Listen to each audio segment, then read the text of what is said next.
చెప్పేవన్నీ ఎట్లున్నాయంటే ఉన్నమాట చెప్పే ఉలికి పడ్డట్టు మా ముఖ్యమంత్రి కానీ మా పార్టీ కానీ సత్యపాము చంపే అలవాటు మాకు లేదు అధ్యక్ష. సత్యపాము చంపే అలవాటు మాకు లేదు. ఆయన చెప్తే అన్ని అబద్ధాలు చెప్పి మా ముఖ్యమంత్రి చెప్పే నిజాలను జీర్ణించుకోలేక ఇలా సభను తప్పుదో పట్టిస్తున్నారు అధ్యక్ష. 10 ఏళ్ళ అధికారం ఉండి అధికారం అయినాక ప్రెస్ లో మాట్లాడుతున్నారు అధ్యక్ష.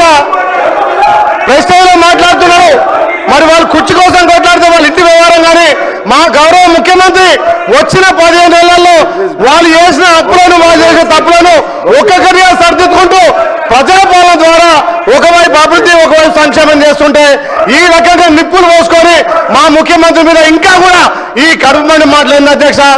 మాకు ముఖ్యమంత్రికి సత్యపాలన చంపాల్సిన అవసరం లేదు అధ్యక్ష. మీ దయచేసి సభకు నిజాలు మాట్లాడండి. మా ప్రభుత్వానికి సూచనలు సలహాలు ఇవ్వాల్సిందిగా మేము కోరుతున్నాం అధ్యక్ష. థ్యాంక్ యూ అధ్యక్ష. Please. So if it continues, disturbance will be like that only. Please conclude. Yes sir, conclude చేద్దాం సార్. ముఖ్యమంత్రి గారికి ఏదో AK-47 గురించి చెప్పారు అధ్యక్ష. ఏదో కాల్సి చంపారంట అధ్యక్ష. AK-47 గురించి తుపాకుల గురించి ఆయనకు తెలిసినంత మాకు తెలియదు సార్. ఎందుకంటే తెలంగాణ ప్రజల మీదకి ఉద్యమంలో ఆనాడు తుపాకీ తీసుకొని పోయిన రైఫిల్ రెడ్డి ఈయన అధ్యక్ష. ఇంకోటి అధ్యక్ష, అవును అధ్యక్ష కరెక్ట్. ఎవరిని చంపే అధికారం లాక్కున్నారు అధ్యక్ష. అక్కడ పాపం పాత కాంగ్రెస్ వాళ్ళందరినీ ఖతం చేసి ఆయన అక్కడ పదవి లాక్కొని ఇలా మమ్మల్ని అంటే ఎట్లా అధ్యక్ష. అధ్యక్ష ఇంకోటి విచిత్రంగా అనిపించింది అధ్యక్ష నాకు ఇప్పుడు ఆయన మాట్లాడుతుంటే. తెలంగాణ రైజింగ్ అంట. దేనికి అధ్యక్ష రైజింగ్? ఏదో అట్టర్ఫ్లాప్ సినిమాకు అట్టహాసంగా శతదినోత్సవం చేసినట్టు విఫల పాలనకు విజయోత్సవాలు నిర్వహించారు అధ్యక్ష. వీళ్ళంతా కూడా ఏంది అధ్యక్ష వీళ్ళు చేసింది? ఏది 1 year అయిపోయిందట. ఏం చేశారు 1 yearలో? 6 గ్యారెంటీలు అమలు చేశారా? తులం బంగారం ఇచ్చారా? రైతు బంద్ చేసినారా? రుణమాఫీ చేసినారా? నేను అందుకే అడుగుతా ఉన్నా అధ్యక్ష. Yes, Telangana is rising. ఎందులో రైజింగ్ అధ్యక్ష? కొన్నిట్లో మాత్రం రైజింగ్. అప్పుల్లో రైజింగ్, అబద్ధాల్లో రైజింగ్, క్రైమ్ రేట్లో రైజింగ్, అన్నదాతల ఆత్మహత్యల్లో రైజింగ్, నేతన్నల బలవన్మరణాల్లో రైజింగ్, అబద్ధాలు బూతులు. ఎస్, తెలంగాణ జాతిపిత వీళ్ళెవరు ఏమనుకున్నా ఖచ్చితంగా కేసీఆరే. తెలంగాణ బూతుపిత రేవంత్ రెడ్డి గారు అవుతారు. బూతుపితగానే ఆయన మిగిలిపోతాడు భవిష్యత్తులో అధ్యక్ష. ప్లీజ్ ఇంకా 5 మాట్లాడాలి, రిప్లై ఇవ్వాలి, మరలా వాళ్ళు కౌన్సిల్కి వెళ్ళాలి. త్వరితగతిన పూర్తి చేయండి సార్. సార్ మీరు పెద్దలు మీరంటే గౌరవం. రామశివరావు గారు మీరంటే గౌరవం. మీరు ఇట్లా మా గొంతు నొక్కితే అది కూడా మీరు ప్రజాస్వామిక స్ఫూర్తి కలిగిన వారు. మీరు గొంతు నొక్కకూడదు సార్. Education budget 15% పెడతామన్నారు. ఎంత పెట్టారు అధ్యక్ష వీళ్ళు? 15% అని 7.5% పెట్టినారు. ఎన్ని చెప్పారు అధ్యక్ష ఎడ్యుకేషన్ గురించి? ఇది ఇచ్చేస్తాం, విద్యా భరోసా కార్డు ఇస్తాం, పిల్లలు ఫీజులు కట్టాల్సిన అవసరం లేదు, ఇంటిగ్రేటెడ్ స్కూల్స్ అని 11,600 కోట్లు పెట్టినారు. నేను అడుగుతా ఉన్నా అధ్యక్ష, 11,600 కోట్లు దేవుడెరుగు. ఉన్న 1022 గురుకుల పాఠశాలను కాపాడండి. 88 మంది చచ్చిపోయినారు ఇప్పటికీ. దయచేసి వాళ్ళకి కాంపెన్సేషన్ ఇవ్వండి. రైతులు 513 మంది ఇప్పటికీ ఆత్మహత్యలు చేసుకున్నారు. నేను లిస్టు పంపిస్తా ఉన్నాను గౌరవ ఎల్ఏ మినిస్టర్ గారికి మీ ద్వారా. దయచేసి వీరికి నష్టపరిహారం ఇవ్వండి. అధ్యక్ష నేను ఒకటే రిక్వెస్ట్ చేస్తా ఉన్నాను సార్. ఈరోజు ఉన్న 1022 గురుకుల పాఠశాలల్లో పిల్లలు విషాహారంతో బాధపడుతుంటే వారి గురించి మాట్లాడకుండా నెలలుగా అక్కడ వాళ్లకు అద్దె భవనాలకు రెంట్ ఇవ్వకుండా ఓనర్లు తాళాలు వేసుకొని పోతుంటే, గురుకులాలు మూతపడుతుంటే, 40,000 అప్లికేషన్లు తగ్గిపోతుంటే మేమేదో విద్యకు చేసినామంటే ఎట్లా నమ్మాలి అధ్యక్ష? 1931 పాఠశాలలు మూతపడ్డాయని చెప్పి మంత్రి గారే స్వయంగా చెప్పారు అధ్యక్ష మొన్న పద్దుల్లో. విదేశీ విద్య మీద కూడా చెప్పలేకపోతా ఉన్నారు. 20 లక్షల రూపాయలు కేసీఆర్ ఇస్తే మేము 25 లక్షలు ఇస్తామన్నారు. కానీ ఇవ్వలేదు అధ్యక్ష. మరి ఇవ్వాలని చెప్పి కోరుతా ఉన్నా. వారు చెప్పారు అధ్యక్ష ఫీజు రీయింబర్స్మెంట్ బకాయిల గురించి మాట్లాడతారు అధ్యక్ష. మేము గవర్నమెంట్లోకి వచ్చినాడు 1800 కోట్లు బకాయిలు ఉండే, మేము కట్టలేదు అధ్యక్ష. మీరు వచ్చినాడు బకాయిలు ఉంటాయి. Government is a continuous process. మీరు ఇవ్వాలి. 8,000 కోట్లు ఫీజు రీయింబర్స్మెంట్ బకాయిలు ఉన్నాయి. దయచేసి చెల్లించాలని చెప్పి ప్రభుత్వాన్ని నేను కోరుతా ఉన్నా అధ్యక్ష. ప్రతి విద్యార్థికి 5 లక్షల విద్యాబంధు కార్డు ఇస్తామన్నారు. ఫీజు తల్లిదండ్రులు చెల్లించే భారం ఉండదన్నారు. బడ్జెట్ను సవరించండి, ఒక 5,000 కోట్లు కేటాయించండి. స్కూటీలు అన్నారు అధ్యక్ష. మరి ఆ అందాల పోటీలు మానేసి స్కూటీలు ఇవ్వండి అధ్యక్ష. దానికోసం ఒక 500 కోట్లు పెడితే స్కూటీలు ఇవ్వచ్చు కొంతమంది కన్నా. విద్యా జ్యోతులు అన్నారు. 10 పాస్ అయితే 10,000, ఇంటర్ పాస్ అయితే 15,000, గ్రాడ్యుయేషన్ పూర్తి చేస్తే 25,000, పీజీ అయితే 1,00,000, రీసెర్చ్ స్కాలర్కి నెలకు 10,000. అదేవిధంగా ఇంకా చాలా చెప్పారు అధ్యక్ష. 1000 కోట్లు దయచేసి బడ్జెట్ను రీఅప్రోప్రియేట్ చేసి వారికి కేటాయించాలని చెప్పి నేను కోరుతా ఉన్నా అధ్యక్ష. 2 లక్షల ఉద్యోగాల గురించి ముఖ్యమంత్రి గారు చెప్పారు. అధ్యక్ష వారు ఇచ్చింది కేవలం 11,000 ఉద్యోగాలు అధ్యక్ష. మిగతా అన్ని మా గవర్నమెంట్లో ఇచ్చిన నోటిఫికేషనే, ఆ వీటికి మాత్రమే వాళ్ళు కాగితాలు ఇచ్చుకున్నారు తప్ప ఇంకోటి కాదు. గ్రూప్ 1 పోస్టులు 1000కి పెంచుతామన్నారు, పెంచలేదు. గ్రూప్ 2 పోస్టులు 2000 చేస్తామన్నారు, చేయలేదు. గ్రూప్ 1 మెయిన్స్ కి 1:100 రేషియో ఇస్తామన్నారు, చేయలేదు. జీవో నంబర్ 46 రద్దు చేయలేదు.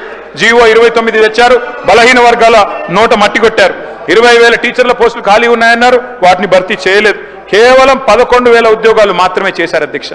అధ్యక్ష గిగ్ వర్కర్స్ అని ఉంటారు, మనం స్విగ్గీ జొమాటో ఇవన్నీ ఆర్డర్ చేస్తూ ఉంటాం. Swiggy, Zomato, Flipkart, Amazon, Zepto, Instamart, Rapido, వాళ్ళందరి కోసం రాహుల్ గాంధీ గారు స్వయంగా వచ్చి చెప్పారు, గిగ్ వర్కర్స్ బోర్డు పెడతామన్నారు. పెట్టండి, డబ్బులు కేటాయించండి, వాళ్ళకు ఒక 500 కోట్లు కేటాయించండి. అధ్యక్ష ఆడపిల్లల మీద కూడా అశోక్ నగర్ లో అమానుషంగా ప్రవర్తించారు, లాఠీ చార్జీలు కూడా చేశారు. దయచేసి ప్రజాపాలనలో అట్లాంటి పరిస్థితి ఉండకూడదు. తెల్లారులేస్తే ప్రజాపాలన అంటారు, కానీ నేతి బీరకాయలో నెయ్యి ఎంత ఉందో మీ ప్రజాపాలనలో ప్రజాస్వామిక స్ఫూర్తి కూడా అంతే ఉన్నట్టుగా కనబడతా ఉన్నది అధ్యక్ష. అధ్యక్ష 1,000,000 మంది మహిళల్ని కోటీశ్వరులు చేస్తామంటున్నారు అధ్యక్ష, కానీ అత్తాకోడలకు పంచాయతీ పెట్టినారు అధ్యక్ష. మొన్న ఈ మధ్యన నేను సూర్యాపేట పోతే అక్కడ ఒక అవ్వ దగ్గర పోతే అధ్యక్ష, అక్కడ జరిగిన చిన్న ఉదంతం అధ్యక్ష. ఆ పెద్దామ చెప్తున్నది అధ్యక్ష, నా కొడుకు పెళ్లి చేసిన సార్ 6 నెలల కిందట, నేను అనుకున్నా మా కోడలి పిల్ల తులం బంగారం తెస్తుందేమో, నెలకు 2,500 వస్తుందేమో అనుకున్నా, ఆమె ఏం తెలియదని చెప్తా ఉంది అధ్యక్ష.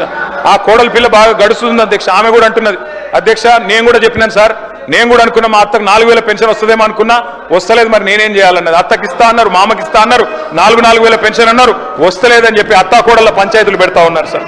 అధ్యక్ష అప్పట్లో నేను చిన్నగా ఉన్నప్పుడు ఊర్లలో పేరు రాసేది అధ్యక్ష, గోడల మీద రాసేది ఓ స్త్రీ రేపురా అని. ఇలా వీళ్ళ పరిపాలన అట్లే ఉంది అధ్యక్ష. ఏది అడిగినా ఓ స్త్రీ రేపురా. మహిళల్ని కోటీశ్వరులు చేస్తారట, 1,000,000 మందిని. ఎట్లా చేస్తారో వీళ్ళకి ప్లాన్ ఉందో లేదో తెలియదు, కానీ ప్రజలకు మాత్రం అర్థమైంది అధ్యక్ష. 40% బడ్జెట్ చూసిన తర్వాత మొత్తానికి అర్థమైపోయింది అధ్యక్ష. 1,67,00,000 మంది ఆడబిడ్డలు ఎదురు చూస్తా ఉన్నారు.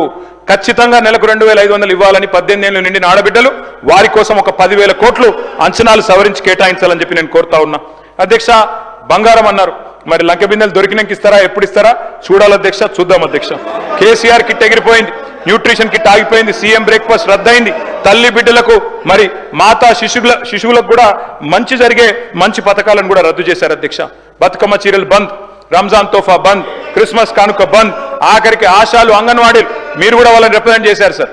18,000 జీతం ఇస్తామని మేనిఫెస్టో చైర్మన్ గారు పెట్టారు, వాళ్ళకు కూడా ఇవ్వలేదు అధ్యక్ష. వాళ్ళకు ఒక 500 కోట్లు కేటాయించండి అధ్యక్ష. మొత్తం ఇంకా చాలా ఉన్నాయి అధ్యక్ష చెప్పాలంటే. క్రైమ్ రేట్ పెరిగిపోతా ఉందని చెప్పి స్వయంగా డీజీపీ గారే హైదరాబాద్ లో 40% పెరిగిందని, సైబరాబాద్ లో 64% పెరిగిందని చెప్తా ఉన్నారు అధ్యక్ష. చాలా జరుగుతూ ఉన్నాయి అధ్యక్ష. ప్రోటోకాల్ వైలేషన్స్ ఇంకా చెప్తే చాలా ఉంటాయి.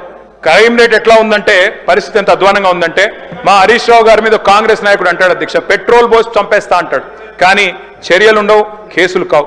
కానీ మా మీద మాత్రం చిన్న వాటి కేసులు, జైలు. ఏం పర్వాలేదు అధ్యక్ష. ఉద్యోగులు మీరు కూడా మాట్లాడుతూ ఉంటారు సార్, మీ దగ్గర కూడా వచ్చారు ఉద్యోగులు, మీరే చెప్పారు కొత్త పిఆర్సీ ఇస్తాం, డిఎల్ ఇస్తామన్నారు. 5 డిఎల్లలో ఒకటి ఇచ్చారు అధ్యక్ష, మహాప్రభు అని వేడుకుంటే. ఇప్పుడు ఉద్యోగులు కొత్త నిర్వచనాలు చెప్తున్నారు సార్. ఐఆర్ అంటే ఇప్పట్లో రాదు, డిఏ అంటే దయచేసి అడగొద్దు, పిఆర్సీ అంటే పనికిరాని చర్చలు. అట్లా అయిపోయింది అధ్యక్ష ఈరోజు పరిస్థితి. ఓల్డ్ పెన్షన్ స్కీమ్ తెస్తామన్నారు, ఎప్పుడు తెస్తారో చెప్పాలని చెప్పి నేను కోరుతా ఉన్నా అధ్యక్ష. చాలా మందిని బెటాలియన్ పోలీసు వాళ్ళను ఏ పోలీస్ అడిగినందుకు వాళ్ళ మీద కేసులు పెట్టి 10 మందిని సస్పెండ్ చేశారు. వ్యవసాయ విస్తరణ అధికారులను సస్పెండ్ చేసినారు. ప్రజా పాలన అంటారు, మరి ఎట్లా ఉందంటే అధ్యక్ష వీళ్ళు చెప్పేది. Okay sir, I'm concluding sir.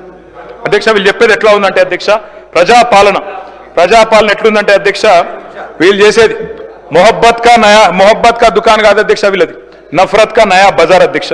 Indiramma రాజ్యం అంటే ఏందో అనుకున్నాం అధ్యక్ష, ఎమర్జెన్సీ రోజులు తిరిగి తీసుకొచ్చినారు అధ్యక్ష.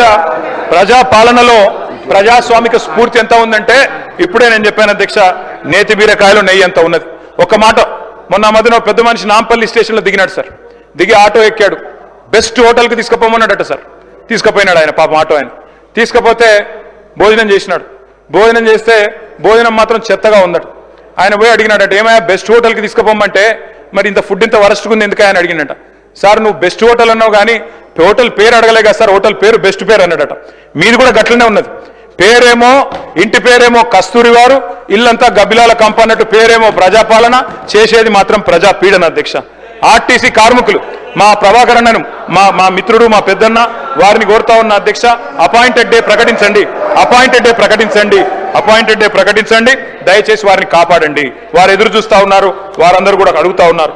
ఆటో డ్రైవర్లు 30 మంది ఆత్మహత్య చేసుకున్నారు, వారిని కాపాడండి. పల్లెల్లో నిన్ననే హరీష్ రావు గారు అడిగారు, సర్పంచ్ల పెండింగ్ బిల్లులు అయిపోతుంది సార్.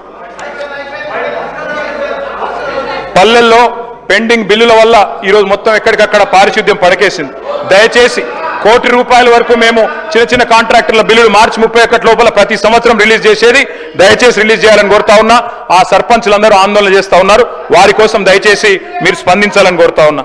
అధ్యక్ష, దయచేసి బీసీ డిక్లరేషన్ లో పెద్దలు మరి ఆనాడు సిద్ధరామయ్య గారు వచ్చి చేసినారు అధ్యక్ష. 20,000 కోట్ల బడ్జెట్ పెడతామన్నారు, కానీ 2 బడ్జెట్లు కలిపితే కూడా 20,000 కోట్లు కాలేదు. దయచేసి బడ్జెట్ ను సవరించి 20,000 కోట్లు కేటాయించండి. బీసీ సబ్ ప్లాన్ తీసుకురండి, మీరే చెప్పినారు తీసుకొస్తామని, తీసుకురావాలని చెప్పి కోరుతా ఉన్నా. అట్లాగే అధ్యక్ష, మీరు మరి మత్స్యకారులకు సంబంధించి గౌడన్లకు సంబంధించి 25% రిజర్వేషన్లు చేస్తామన్నారు, వైన్ షాప్లలో చేయండి. దళితుల విషయంలో గిరిజనుల విషయంలో మీరే చెప్పారు అధ్యక్ష. కేసీఆర్ ప్రభుత్వం దళిత బంధు 10 లక్షలు ఇస్తున్నది, మేము 12 లక్షలు ఇస్తామన్నారు, ఇవ్వాలని చెప్పి నేను కోరుతా ఉన్నా. సవరించి అంచనాలు సవరించి 10,000 కోట్లు ఇవ్వాలని చెప్పి కోరుతా ఉన్నా. అదేవిధంగా గిరిజనులకు చెప్పినారు అధ్యక్ష, వాళ్ళకు కూడా కుటుంబానికి 12 లక్షలు ఇస్తామన్నారు, 12 లక్షలు ఇవ్వాలని చెప్పి కోరుతా ఉన్నా. సవరించి వారికి కూడా ఒక 5,000 కోట్లు కేటాయించాలని కోరుతా ఉన్నా. మైనారిటీ సబ్ ప్లాన్ తెస్తామన్నారు, తెమ్మని కోరుతా ఉన్నా. గత సంవత్సరం 3,000 కోట్ల బడ్జెట్ పెట్టారు, కానీ 1,000 కోట్లే ఖర్చు అయింది అధ్యక్ష.